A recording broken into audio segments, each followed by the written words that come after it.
अस्सलाम वालेकुम दोस्तों, मैं अली आफ्ताब आज एक नई वीडियो लेके हाज़िर हुआ हूँ। आज हमारा पेयर है गोल्ड एनालिसिस और हम बात करेंगे गोल्ड एनालिसिस, क्रूड ऑयल और यूरो यूएसडी की, क्योंकि हमारी इन पे ही ट्रेड आजकल हो रही हैं और मैं इसी 5 मिनट की वीडियो बनाऊँगा। इसी में तीनों पेयर को जो है ना डिस्कस कर दूँगा। उसमें ये होगा कि आपका टाइम बच जाएगा और माशाल्लाह कुछ ऐसे लोग हैं जो वीडियो देखने के काबिल भी नहीं होते, कि उनका टाइम इतना ज़रूरी होता है कि उनका एक एक पल कि वो वीडियो देख ही नहीं पाते। चलें अब वीडियो की तरफ आते हैं। सबसे पहले आपको बता दूं कि हमारा व्हाट्सएप ग्रुप जो हमारा है फ्री ऑफ कॉस्ट है, जिसमें फंडामेंटल एनालिसिस पर डे की चार्ट्स और proper A to Z details entry point TP के साथ हम करते हैं। और पर डे हमारा कोई $100 का टारगेट होता है, हम वो अचीव कर लेते हैं। 100 से प्लस ही जाते हैं। आज तो हम 150 प्लस गए हैं अल्हम्दुलिल्लाह। आज चले हम बात कर लेते हैं ग्रुप में ज्वाइनिंग की। ग्रुप में ज्वाइनिंग की फ्री ऑफ कॉस्ट है कि आप सिर्फ टेक्स्ट कर सकते हैं और ज्वाइन हो सकते हैं। तो इंशाल्लाह जो मज़ीद है हम इसका सेटअप बनाएंगे, प्रॉपर चेन में लेके सब दोस्तों को चलेंगे। इसमें यह है कि आप लोगों को प्रॉपर काम सिखाना, कि जो जितना नॉलेज हमारे पास है उतना नॉलेज ही आपके पास हो और आप सब मिल के भाई काम करें।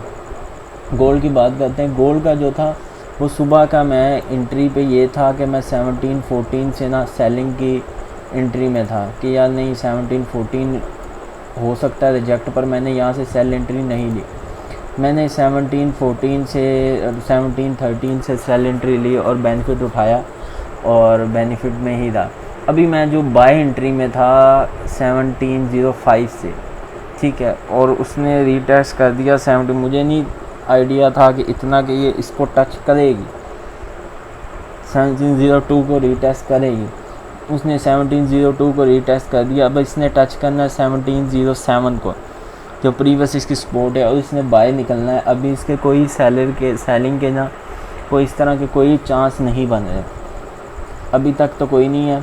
अगर सेलिंग इस तरह होगी, अगर ये इससे नीचे कोई कैंडल भी ब्रेक हुई और कोई कैंडल 16, ये जो सपोर्ट पिछली लगी थी 1697 से नीचे कोई कैंडल ब्लॉक हुई, बंद हुई, मार्केट ऑफ हुई, तो फिर देखेंगे कि इसके नीचे मार्केट जाती है। पर अभी तक इसका कोई नहीं इम्कान आता, अभी तक इसके बाय के इम्कान आता है। और यहाँ से इसकी सपोर्ट अच्छी खासी बन जाएगी और यहाँ से ये बाय निकलेगा इंशाल्लाह। और इसकी जो न्यूज़ थी आज सारी सेल इम्पैक्ट की थी और उसने अच्छा खासा जो सेल की, इतनी ख़ास कोई सपोर्ट बन नहीं रही थी, इसलिए थोड़े से ना हम डाउन थे कि यार सपोर्ट तो बन नहीं रही, तो हम कैसे जो है ना इसको लेके चलेंगे।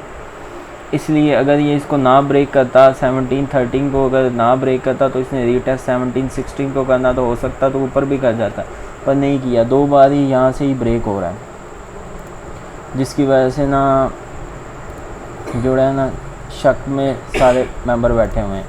अब आ जाते हैं क्रूड ऑयल की बात करते हैं। क्रूड ऑयल जो है वो आपको बताया था कि आपकी क्रूड ऑयल की जो प्राइसेस है वो ये रही। क्रूड ऑयल की जो प्राइसेस अच्छा, ये क्रूड ऑयल दूसरा शो हो गया आई थिंक। मैं 1 मिनट निकाल लेता हूँ। ये लाइट क्रूड ऑयल, ओहो ये फिर वही आ गया। चलें क्रूड ऑयल की जो है वो रिजेक्शन आपको बता दूँ, वो यहाँ से रिजेक्शन है 103 से और 88 तक जो है ना उसकी रिजेक्शन है। यूरो की बात करते हैं, क्योंकि अभी तक काफ़ी मेंबर्स की यूरो में ट्रेड फंसी हुई है। यूरो की मेरी अपनी ट्रेड थी, मुझे यही उम्मीद थी कि 100% छोटी यहाँ से गिरेगी। आज की सेलिंग इम्पैक्ट न्यूज़ थी और गिरी भी, यहाँ तक मार्केट है। फिर दोबारा रीटेस्ट करके मार्केट इस सपोर्ट पे निकली। इस सपोर्ट पे जब मार्केट निकली तो जो है ना 2 बार इस सपोर्ट को उसने रीटेस्ट किया। अब मार्केट ब्रेक हो गई, अब मार्केट पूरी डाउन साइड ना 0.999 की तरफ आएगी और अच्छा खासा जो है ना प्रॉफिट दे के जाएगी जिनकी क्रूड ऑयल पे एंट्रीज लगी हुई हैं।